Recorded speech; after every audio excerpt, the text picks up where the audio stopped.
Hi friends, ഇന്ന് Syrian ഹാമസ്റ്റേഴ്സിൻ്റെ cages നമ്മുടെ ഫാമിൽ സ്റ്റോക്ക് അവൈലബിൾ ആണ്. ഏകദേശം 20ഓളം കേജ് നമ്മൾ ബൾക്കായിട്ട് എടുത്തിട്ടുണ്ട്.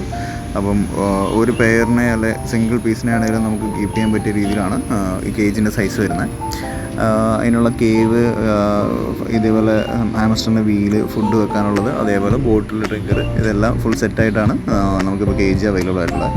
750 റുപ്പീസാണ് കേജിൻ്റെ റേറ്റ് വരുന്നത്. നമുക്ക് ഓൾ കേരള ട്രാൻസ്പോർട്ടേഷൻ അവൈലബിൾ ആണ്. നമുക്ക് ഹാമസ്റ്റേഴ്സ് സെയിലുള്ളതുകൊണ്ട് ഏറ്റവും കൂടുതൽ എൻക്വയറിയും കേജസിന് വരാറുണ്ട്. പ്രോപ്പറായിട്ടൊന്ന് കീപ്പ് ചെയ്യാൻ. നോർമലി അക്വറിയത്തിലിടാൻ നേരത്ത് ഈ ഹാമസ്റ്റേഴ്സ് വീൽസൊക്കെ കൊടുക്കാൻ നേരത്ത് ഫുൾ ടൈം ആക്റ്റീവായിട്ടിരുന്നുള്ളൂ ഇവർ. അപ്പോൾ ആ വീലിൽ കയറി ഇറങ്ങുകയും ത്രൂ ഔട്ട് ഫുഡിന് വേണ്ടിയായിട്ട് താഴത്തിട്ട് വരികയും ഒരു പെയറിനെ കീപ്പ് ചെയ്യാൻ പറ്റും. ഒരു കൂടുതൽ കോളനിയായിട്ട് വളർത്താൻ പറ്റില്ല. അപ്പോൾ ഈവൻ മൈസിനാണെങ്കിലും ഡാർക്ക് ഹാമസ്റ്റർ ആണെങ്കിലും സിറിയൻ ഹാമസ്റ്റർ ആണെങ്കിലും ഈവൻ മൈക്രോസ്ക്യൂറിലാണെങ്കിലും നമുക്കതിനകത്ത് വളർത്താൻ പറ്റിയ ടൈപ്പാണ്. ഒരുവിധം ക്വാളിറ്റിയുള്ള ഫസ്റ്റ് ക്വാളിറ്റി പ്ലാസ്റ്റിക്സിൽ മെയ്ഡ് ചെയ്യുന്നതാണ്. അപ്പം ഓൾ കേരള ട്രാൻസ്പോർട്ടേഷൻ അവൈലബിൾ ആണ്. ഓർഡർ കോൺടാക്ട് നമ്പറിൽ കോൺടാക്ട് ചെയ്താൽ മതി.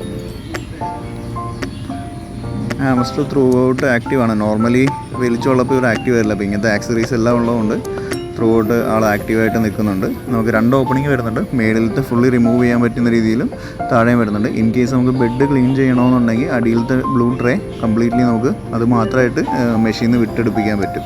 പിന്നെ ഫുഡ് വെച്ച് കൊടുക്കാനുള്ള ഒരു പാത്രവും വരുന്നുണ്ട്. അതുകൊണ്ട് നമുക്ക് ജസ്റ്റ് ആ പാത്രം മാത്രം പുറത്തെടുത്ത് ക്ലീൻ ചെയ്തിടാവുന്ന